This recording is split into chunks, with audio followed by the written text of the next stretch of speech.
मार्च से हमारा धर्म युद्ध शुरू हो जाएगा। अभी भी शुरू है, अभी तैयारियां हैं।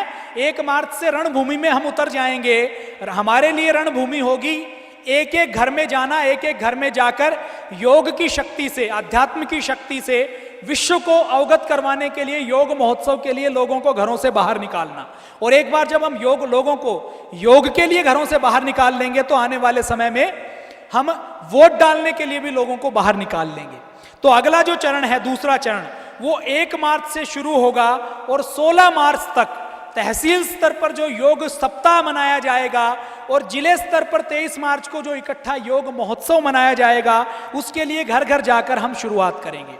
और 1 मार्च को पूज्य स्वामी जी महाराज खुद भी जहां भी होंगे वहां पर खुद जाकर घर घर जाकर निमंत्रण देने का काम करेंगे। पूरे दिन जो काम हम कार्यकर्ताओं को करना है वही काम पूज्य स्वामी जी महाराज 1 मार्च को जहां भी होंगे वहां पर करेंगे।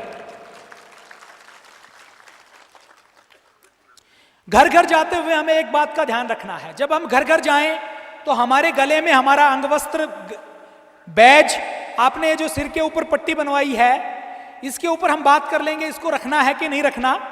बाकी ये अच्छी है, अभी महाराज जी से चर्चा कर लेंगे, तो ये बांधी जा सकती है। अभी हम टोपी का तो इतना नोटंकी कर दी गई, टोपी की, गांधी टोपी का तो इतना मजाक पूरे देश में कभी नहीं हुआ होगा जो आज हो रहा है। तो टोपी तो हम जानबूझ के नहीं रखना चाहते, टोपी नहीं रखनी चाहिए ना। अंग्रेजी टोपी रखे तो वो अंग्रेजी लगेगी, हमारी संस्कृति से मैच नहीं खाते। और हम गांधी टोपी रखें तो गांधी टोपी की तो नोटंकी बना दी पूरे देश में। तो गांधी टोपी जो सादगी का प्रतीक था वो तो एक दूसरे को टोपी पहनाने में लगे हुए हैं। तो इसलिए ऐसे टोपीबाजों से भी हमें बचना है, उनकी सत्यता भी आपके सामने आ जाएगी। तो दूसरे चरण में जब हम जाएं तो गणवेश के साथ जाना है। हमारा अंगवस्त्र, हमारा बैज और हमारा झोला, बैज लगा हो, अंगवस्त्र गले में पड़ा हुआ हो, वो अंगवस्त्र भेज दिया जाएगा, अभी नहीं बन पाया था। ये सारी चीजें 1-1 हजार की संख्या में आपके जिले में दे दी जाएंगी। सक्रिय कार्यकर्ताओं को आपको ये 1-1 झोला, अंगवस्त्र, बैज ये देना है। और जिन घरों में हम जाएं उन घरों के ऊपर झंडा लगाना है, उन घरों के बाहर स्टिकर लगाना है। ये सारी सामग्री आपको दी जाएगी। जिन घरों में हम जाएं उन घरों में हमें 1-1 व्यक्ति का पंजीकरण करना है, मिस कॉल देनी है 1 नंबर पर, जिससे उनका ऑनलाइन पंजीकरण हो जाए। 1-1 घर में जब हम जाएं तो उनकी अनुमति से झंडे के साथ साथ स्टिकर हमें लगाना है। ये काम हमें दूसरे चरण में करना है। जब हम घरों में जाएंगे तो हो सकता है कुछ व्यक्ति अपने स्वार्थ के कारण, अपने अज्ञान के कारण, अपने आग्रह के कारण, उनको हमारी सेवाओं के बारे में हो सकता है नहीं पता हो, टीवी नहीं देखते हो, तो कुछ व्यक्ति हो सकता है कि विरोध करें। कर सकते हैं कि नहीं कर सकते? आप 100 व्यक्तियों से मिलेंगे, 100 में से 90 व्यक्ति आपका सम्मान करेंगे, आपकी पूजा करेंगे, आपके अंदर स्वामी जी महाराज को देखेंगे। लेकिन हो सकता है 1-2 व्यक्ति ऐसे मिल जाएं जिनको जानकारी ना हो, जिनका स्वार्थ हो, तो विरोध करें। तो वो विरोध करें तो हमें क्या करना है? विरोध करना है तो एक तरीका यह है कि वो विरोध करें तो हम लड़ाई करें कि ऐसा कैसे कह दिया हमारे बारे में, अभी तुझे ठीक करते हैं।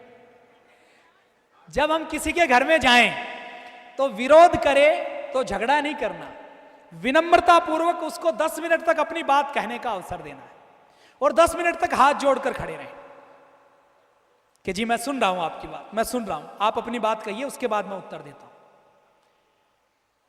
वो कितना भी गुस्सा करे तो आपको गुस्सा नहीं होना है।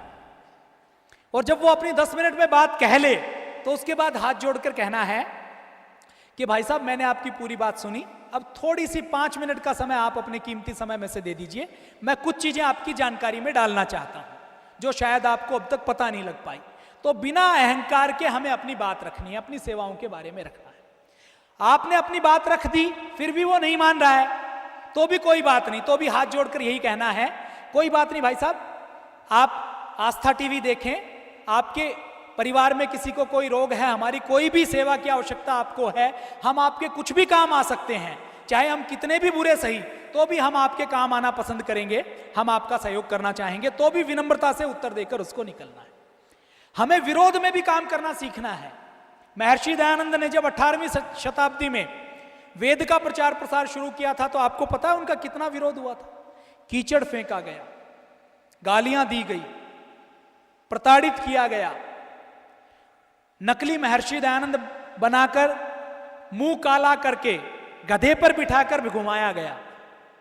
और जब किसी व्यक्ति ने कहा कि स्वामी जी आपके जैसे रंग रूप के एक व्यक्ति को लेकर नकली महर्षि दयानंद बनाकर उसको घोड़े पर बिठा, उसको गधे पर बिठाकर पूरे शहर में जुलूस निकाला जा रहा है, आप क्या कहते हैं?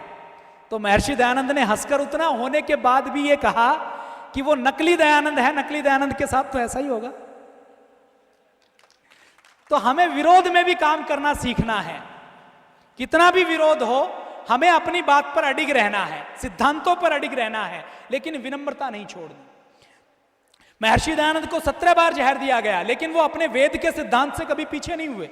इसी प्रकार पूज्य स्वामी जी महाराज की बात करें, पूज्य स्वामी जी महाराज और श्रद्धेय आचार्य जी, जिनके मंच पर, जिनकी चरणों में हिंदुस्तान के हर राज्य का मुख्यमंत्री बैठता था, प्रधानमंत्री बैठता है, राष्ट्रपति बैठता है, जब उनको यह लगा कि देश व समाज के लिए सबका विरोध सहना है, तो सारे सम्मान को ठोकर मारकर 125 भारतीयों के लिए ये लड़ाई लड़ी। और आज रोज उनके ऊपर मुकदमे दर्ज किए जाते हैं, रोज उनको धमकी दी जाती है, रोज उनको षड्यंत्र में फंसाने के लिए कहा जाता है, रोज सैकड़ों नोटिस दिए जाते हैं। और एक बात कही जाती है कि स्वामी जी आप अपना अभियान बंद कर दो, अभियान बंद कर दोगे तो हम आपका विरोध बंद कर देंगे और आप जो कहेंगे वो हम करने के लिए तैयार हैं। आपने तो देखा था 4-4 मंत्री एयरपोर्ट के ऊपर आए थे, किसी भी देश का राष्ट्रपति आए तो 4-4 मंत्री एयरपोर्ट पर कभी नहीं जाते। स्वामी जी महाराज की सेवा के लिए आए थे। उन्होंने एक ही बात कही थी कि आपको जो चाहे वो ले लो। आपने एक योगपीठ 10 साल में बनाया है, आप कहो 1 महीने के अंदर ऐसे 100 योगपीठ बना देंगे।